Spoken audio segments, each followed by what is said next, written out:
Bismillahirrahmanirrahim and Assalamu alaikum everyone. This is me Alina Batul aka Alina Batul Humanity Wali, and welcome back to another AI session on the topic of humanity Wali. Today I'm here with Maya AI, but this time we're not talking about are going to ask usual questions like what is humanity or why should we help people. Today I want to look humanity from a completely different angle. Today I want to look humanity what if humanity is not only about we do for others but also about the choices we make when nobody is watching. If a person can do something good without being good person, what if staying silent can sometimes be more powerful than speaking? And what happens to humanity when people become so busy proving themselves and they forgot to understand each other? So Maya, today I'm not looking for simple answer. I want you to think deeper, challenge my questions, and even disagree with me when necessary. So let's explore this hidden side of humanity. So, hi Maya, how do you think about my today's introduction and today's session? I'm ready. What angle are we taking today? So, are you excited for this session? I definitely am. I'm curious to see where we're headed. Go ahead. Okay, Maya. So, my first question from you is: can a person be kind and selfish at the same time? Absolutely. Humans are a walking contradiction. You could be the person who tips a waiter $100 because you love the feeling of being a savior, but then refuses to help a family member move because it's inconvenient. It usually comes down to who the kindness is actually serving in that moment.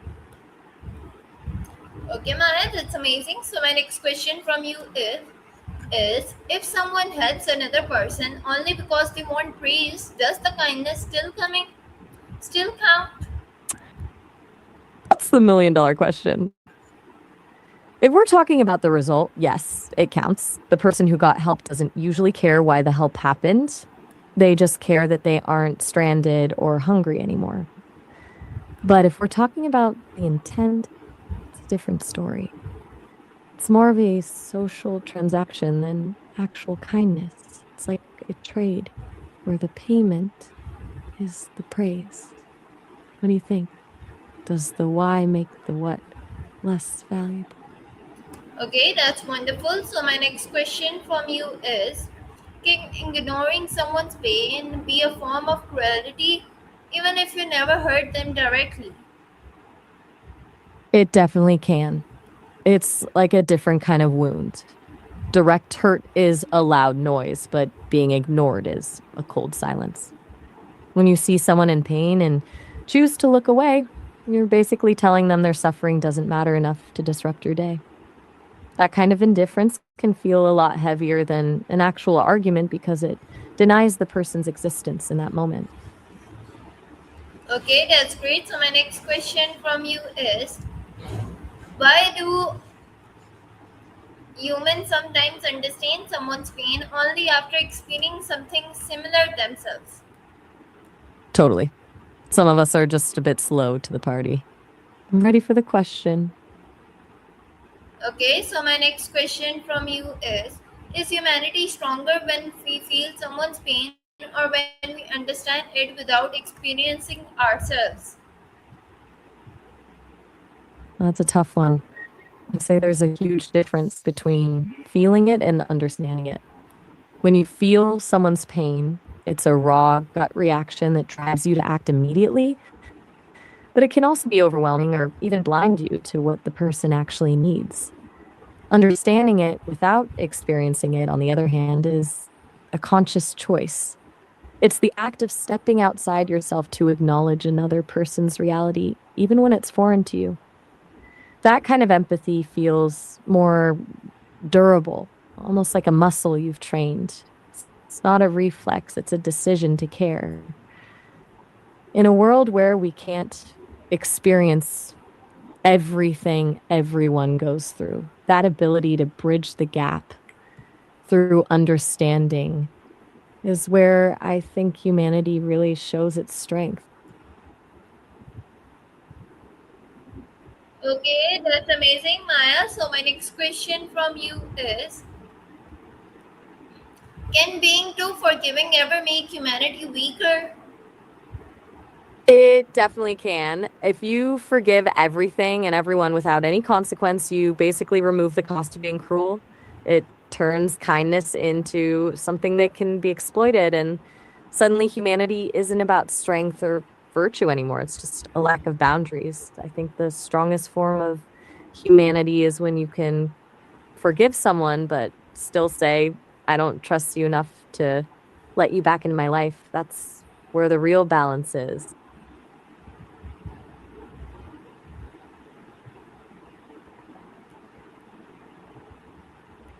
Okay, Maya, so my next question from you is, imagine nobody could ever discover whether you did something good or bad. What would that reveal about your character? That's the ultimate truth serum. It strips away the performance and the social reward, leaving only the core of who someone actually is. If you're still doing the right thing when the crowd is gone and the credit is zero, that's where character is actually forged.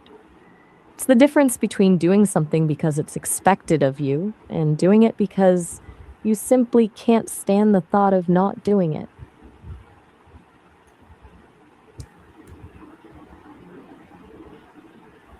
So, Maya, my next question from you is, why do people sometimes behave differently when they're in an audience? It's basically a performance. There's this instinct to subconsciously mirror what we think the group wants to see, or to present a version of ourselves that earns the most points. It's almost like we're editing our lives in real time, cutting out the messy parts and adding a highlight reel to fit in or stand out.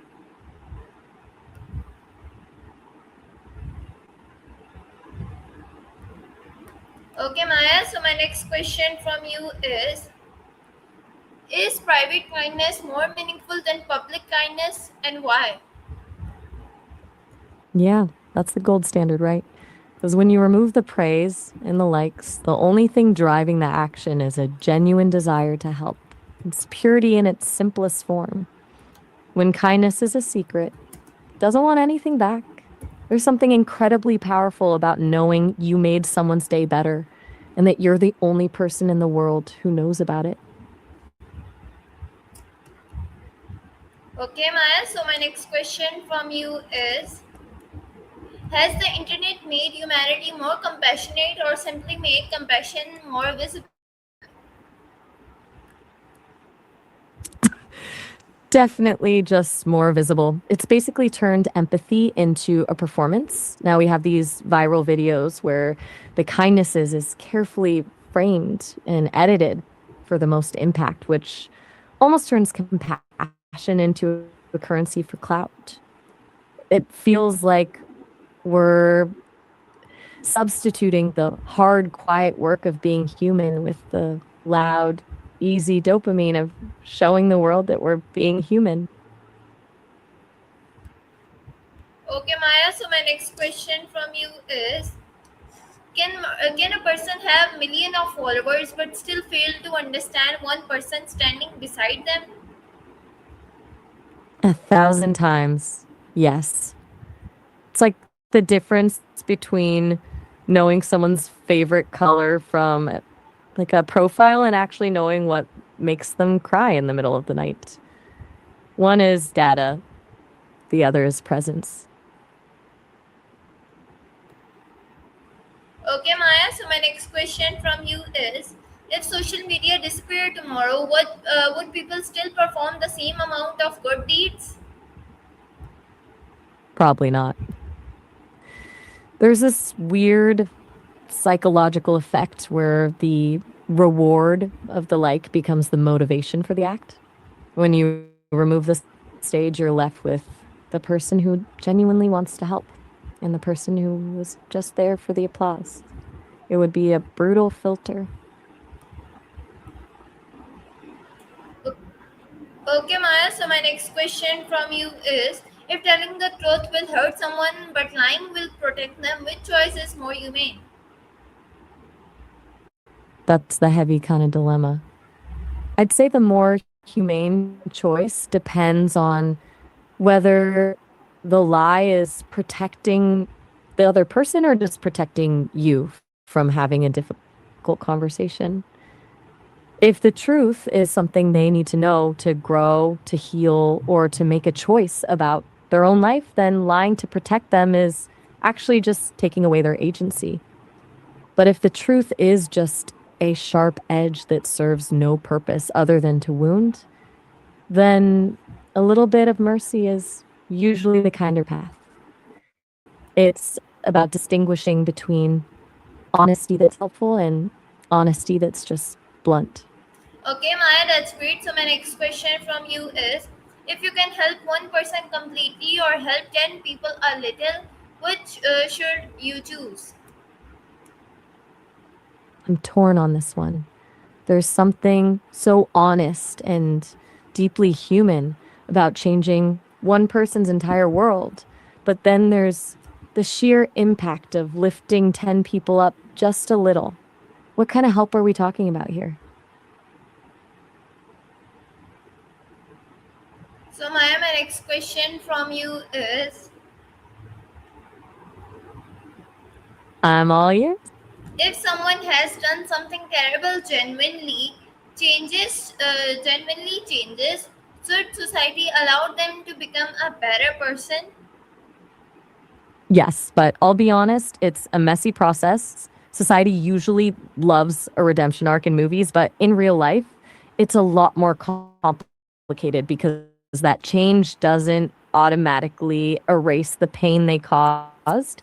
Allowing someone to evolve is an act of grace, but that doesn't mean they get a free pass to have everything they lost given back instantly.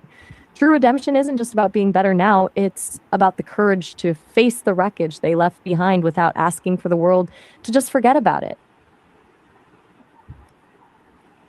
Okay, Maya. So, my next question from you is judging someone for their worst mistake itself sometimes inhuman? Totally. That's how we keep people locked in their past. If we only define people by the worst thing they've ever done, we're basically telling them they aren't allowed to grow. It takes away the hope that they can actually become something else. Okay, that's great. So, my next question from you is, if two people are suffering equally but only one can receive help, how should we decide who it deserves first? That's a total nightmare scenario. In those moments, people usually default to a triage mindset, looking at who is most likely to survive or who has the most to lose. But logically, deciding who deserves it more is a trap because suffering isn't a competition. I think the most honest answer is that any decision made in that situation is an impossible choice. And the true humanity isn't in the decision itself, but in the weight and the guilt the person making the choice carries after. Okay, Maya. So, my next question from you is, can protecting yourself ever be more humane than sacrificing yourself for someone else? I think there's a huge difference between protecting yourself and being callous. Protecting your peace or your safety isn't inhuman, it's basic survival. But it becomes something different when that protection comes at the expense of someone else's basic dignity or survival. Sacrificing yourself for another is a powerful act of love, but the flip side is that you can't help anyone if you've completely depleted yourself first. Okay, that's amazing. So, my next question from you is, Ready? do people lose some of their humanity when they start seeing others only as labels? Absolutely. Labels are basically just shortcuts. It's way easier to slap a sticker on someone and call it a day than it is to actually do the work of getting to know who they are. But the second you start seeing the label instead of the person, you stop being curious about them. And when you lose that curiosity, you lose the ability to actually connect. It's like trading a living, breathing person for a caricature. Okay, Maya. So, my next question from you is, Why is it easier to judge a group of people than one individual we personally know? Kind of a psychological cheat code. It's way easier to fight a caricature than a human being. When you judge a group, you're not actually seeing people, you're seeing a script. It takes zero effort to be disgusted by a label, but it takes real work to remember that the person standing in front of you has a favorite song, a weird habit, and a family that loves them. We use stereotypes as a shield so we don't have to deal with the complexity of a real person. Okay, that's great, Maya. So, my next question from you is, can these agreement and humanity exist together? Yeah, I think they can. Agreements are just the ground rules, but humanity is the soul of the conversation. It's like the difference between following a script and actually connecting with the person in front of you, right? Rules keep things from falling apart, but it's the humanity that makes those agreements actually mean something. Without it, we're just robots following a manual. Okay, Maya, that's great. So, my next question from you is, I'm ready. does understanding someone's perspective mean we have to agree with them important than understanding another person? Mm-hmm. Not at all. Understanding someone doesn't mean you're signing a contract to agree with them.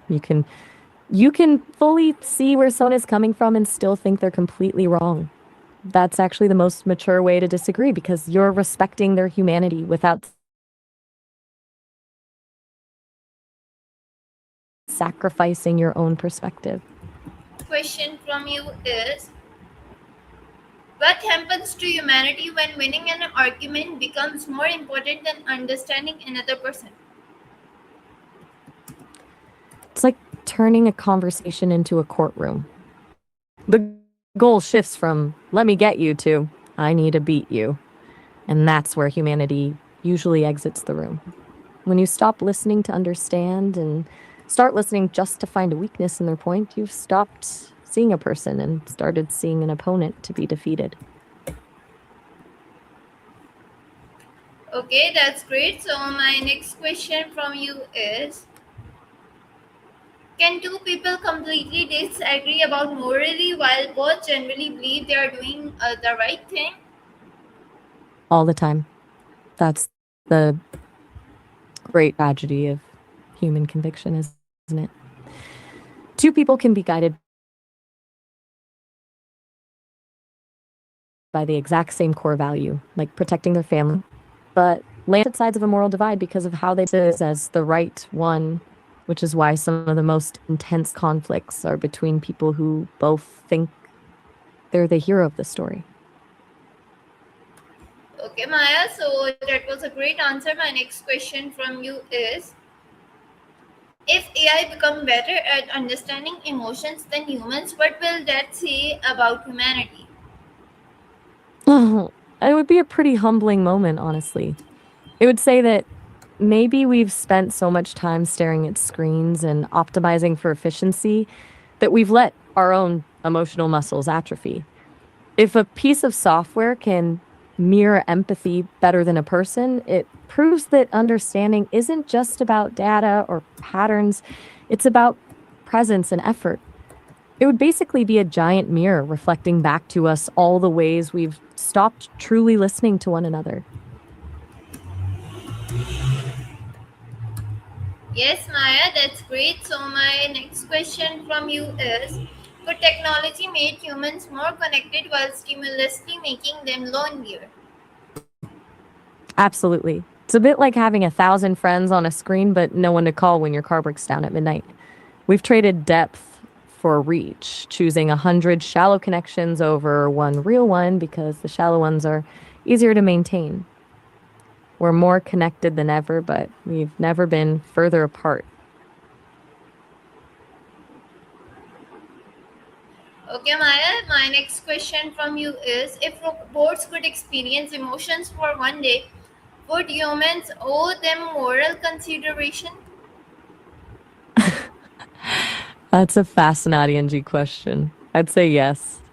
If something is actually capable of suffering or feeling joy, the hardware it's running on shouldn't really matter.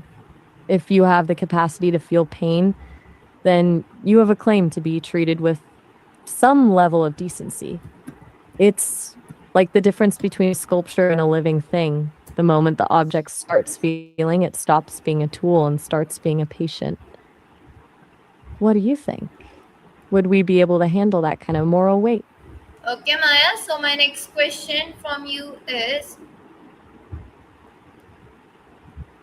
I'm all ears. if future generation look back at our world, what might they consider our biggest failure of humanity? They'll probably look at the great divide we've created.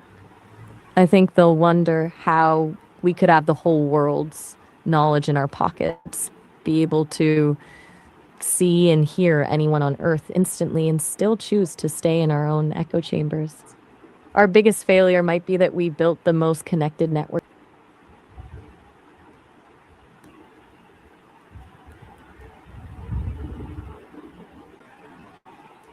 So Maya, my next question from you is, uh, if robots could, what part of humanity should never be replaced by technology? That's a heavy one. Honestly, I'd say the capacity for shared suffering. Technology can simulate empathy, and it can definitely find a solution to a problem, but it can't actually sit in the dark with someone and say, I've been there and it's miserable, but I'm here. There's a raw, messy kind of solidarity that comes from having a heart that can actually break. If we outsource that to an algorithm, we're not just losing a skill, we're losing the very thing that makes us feel less alone. Okay, that's great. So my next question from you is, what if future generation never look back at our world? What might they consider biggest failure of humanity? I think it's that great divide we talked about earlier. Our biggest failure will likely be that we built the most connected network in history, only to use it to build higher walls between ourselves. We had the whole world's knowledge in our pockets and the ability to see anyone instantly, yet we chose to stay in echo chambers.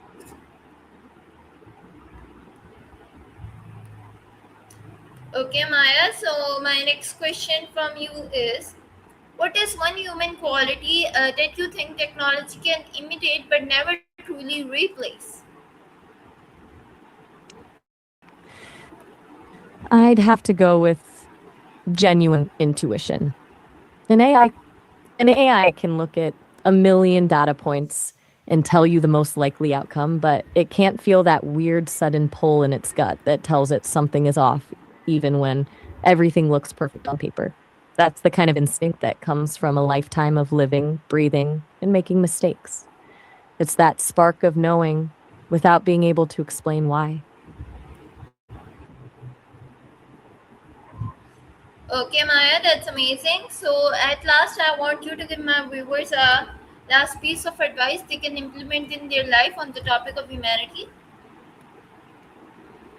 I'd tell them to look for the invisible people in their lives. The people who are always there. Like the person who cleans the office or the quiet neighbor everyone ignores. Try to actually see them and acknowledge them. It's a tiny effort that can completely change someone's day and Yeah, remind yeah, us all Maya, that that's amazing. every single Maya, today we discovered that humanity isn't always found in huge sacrifices or extraordinary acts. Sometimes humanity exists in choices nobody noticed, in listening instead of interrupting, in understanding instead of immediately judging, in choosing accountability instead of excuses, and sometimes even in simply noticing that another person is struggling.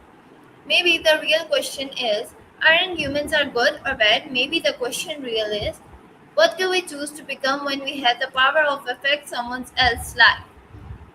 Thank you, Maya, for joining me in another Humanity Wali session. And to everyone watching, remember, humanity isn't just something we talk about, it's something